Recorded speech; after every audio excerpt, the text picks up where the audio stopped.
Hello, and welcome back to Diecast Graveyard. My name is Paul. Today we got a pretty wild build.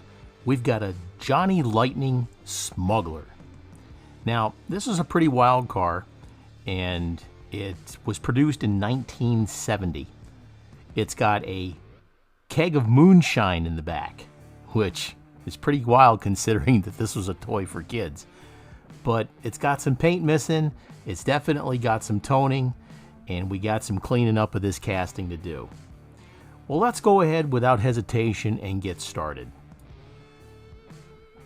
I've already got the car drilled apart. Now this car has very short and very narrow posts, so you've got to be careful. The engine just pulls right out. The little moonshine barrel on the back just pulls out. Well, at least I thought it pulled out. Had to pry it out with a screwdriver. Windshield pops out. Now there's your body. It's not in too bad a shape, but there's definitely some paint missing that we have to take care of. Here's your base. That's in pretty good shape, but it's got some tarnishing underneath. We'll definitely have to put that in the lime away and water mixture. Windshield's in good shape. We just have to polish that up and clean it up. Engine definitely needs some touch up with the Molotov chrome pin. And there's your moonshine barrel. Okay, well, we got all our parts. Let's go ahead and get the build going. Here we're putting the car in the embalming fluid. I think we're definitely due for a color change here. I'll figure that out in a little bit. Put it on the tray, and we'll just let it set for a while. A little longer than a few minutes later. Hey, it's a while. We cleaned off the body, we scrubbed it down with degreaser, and there wasn't really a lot of toning on there, but now we're going to spray it down with Spectre Flame Purple. And what a beautiful color this is, especially for this car. This is going to work out really good. I get all the hard to reach places first, up in the fender wells and the underside of the car, and then I go after the sides and the top. Make sure that I spray the entire length of the car, and anywhere I'm painting, cover the whole thing. Now we're just putting the light mist coat down, or the tack coat, and then we're going to let it set for about 10 to 15 minutes. There we go, that's looking really good. That purple's going to be nice on there once we get a few more coats on there. Let's go ahead and let it set. Alright, about 10 minutes have gone by. Now we're going to come back in and start putting some heavier coats. And this is the secret to doing really good paint jobs with a Spectre Flame paint, folks. You want to make sure that you do that light tack coat first and keep building up the small layers and keep building them up.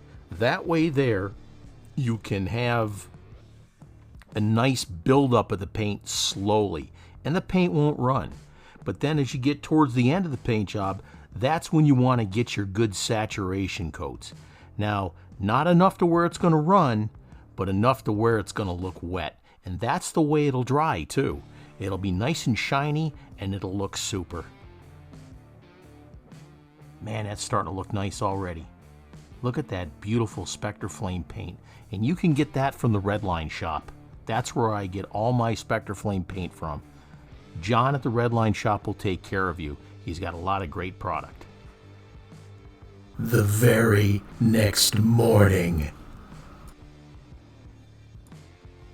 Now it's time to dip the base in the lime away and water mixture. Sometimes you just have to make sure you got enough of the mixture in there. So what I'll do is I'll put it towards the side and then lift it up and put something underneath the bowl.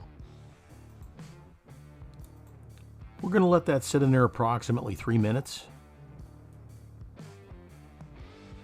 It does have some tarnishing on there, but not a lot, so just keep an eye on it if it doesn't look too bad. But I definitely want to get that coating off there that kind of dulls the finish. Let's go ahead and fast forward this.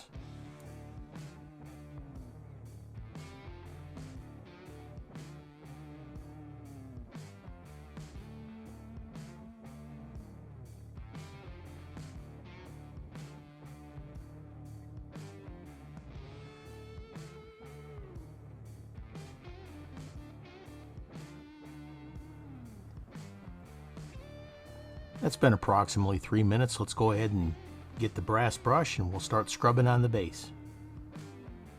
Now I prefer a brass brush to this because if you use a steel one, you tend to scar up the metal on the base. So you don't want to use something too harsh. Just do your best to get everything scrubbed down and make sure you wear your little gloves and you wear your safety glasses, especially when you're throwing this chemical around, because if you get that stuff in your eye, it can definitely hurt you. So please make sure that you're wearing your safety gear.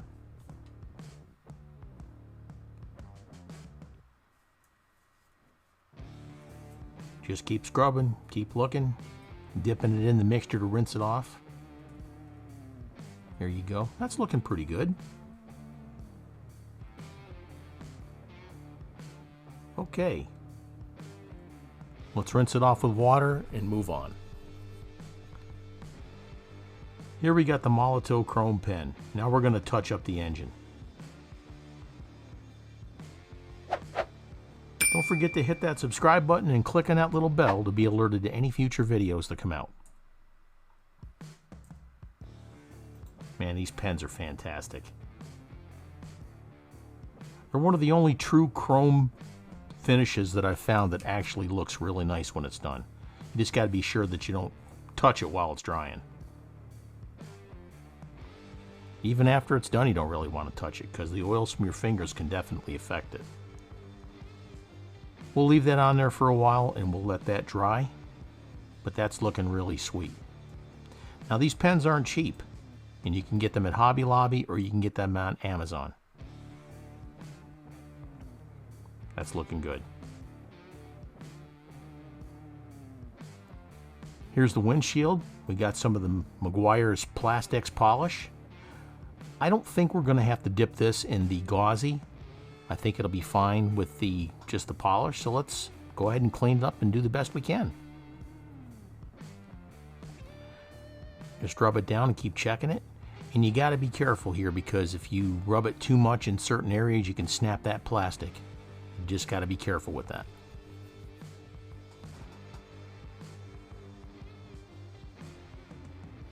And once you rub it all down, if you're all finished with it and you still think you need the gauzy, just make sure you get all the plastic polish off there. You definitely don't want to dip it in there with plastic polish on it because it'll repel the gauzy.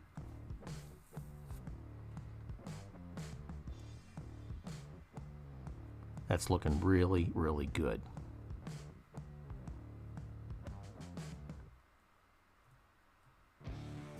Yeah, we definitely saved that piece. All right. These cars aren't too complicated. Here's the body. Look at that beautiful Spectre Flame purple. That turned out fantastic.